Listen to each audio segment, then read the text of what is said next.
Real नथ कृष्णा और गौरी की कहानी में कृष्णा घर में कहती है जीत से कि कहाँ गए सारे लोग, चलो हमें सबके कमरे चेक करने हैं कि सब लोग कमरे में हैं या फिर नहीं हैं। उसके बाद फिर वह एक एक से सबके कमरे चेक करने जाते हैं पूरे घर में। उसके बाद कोई नहीं मिलता किसी कमरे में। जब सबसे लास्ट में दादी के कमरे में आते हैं तो दरवाज़ा ज़ोर से खटखटाते हैं और दरवाज़ा नहीं खुलता है। आवाज़ लगाते हैं, कोई नहीं बोलता। जीत दरवाज़ा तोड़ने की कोशिश करता है, कहती है कृष्णा तुम तोड़ दो दरवाज़ा। वह दरवाज़ा तोड़ देता है। उसके बाद कमरे में का हाल बहुत बुरा होता है। सारे कमरे की चीज़ें अस्त व्यस्त होती हैं, फैली होती हैं और फैले रहने के साथ साथ सारी चीज़ें एकदम ख़राब हो जाती हैं। उन्हें लगता है कि मंकी मैन लगता हमारे घर के सारे लोगों को ले गया है, कोई नहीं बचा। एक चश्मा मिलता है, दादी का टूटा हुआ तार और चश्मा मिलता है। वह समझ जाती है कि ये तो मेरी इकलौती दादी का चश्मा था और क्या करूं मैं, कहाँ ले गया मंकी मैन, उन्हें कुछ कर ना दे। जीत कहता है नहीं, कोई कुछ नहीं करेगा उन्हें और उन्हें हम बचा लेंगे, उनको कुछ नहीं होगा। इधर मंकी मैन होता है, दरवाज़ा खोलकर गेट पर खड़ा रहता है कृष्णा के।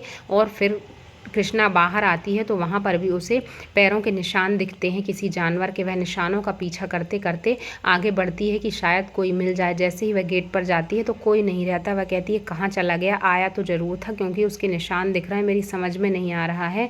फिर एक चाबी उसके हाथ में जो थी, वह सोचती है ये कहाँ की चाबी है, कहीं गौरी जिस कमरे में है ये उसकी चाबी तो नहीं, या किसी खजाने की चाबी है जो हमें मिली थी मंकी मैन से भिड़ने के समय। और फिर वह मंकी मैन आ जाता है पास में बिल्कुल कृष्णा के और कहता है ये लड़की सुन, तू मुझे यह चाबी दे दे, नहीं तो मैं तेरी बहन गौरी को इंजेक्शन लगवाकर मरवा दूँ। अगर तूने मुझे यह चाबी नहीं दी तो मैं तुझे अपने साथ अपनी टीम में ले जाऊँगा। यहाँ पर सारे लोग मिलके ढूंढते हैं परिवार वालों को, जीत और उसका भाई भी, लेकिन मिलते नहीं हैं। वह समझ जाते हैं कि सारे परिवार के लोगों को मंकी मैन ले गया है और उन्हें कुछ कर देगा। चलो हमें उन्हें बचाना चाहिए। यहाँ कृष्णा चाबी नहीं देती थी।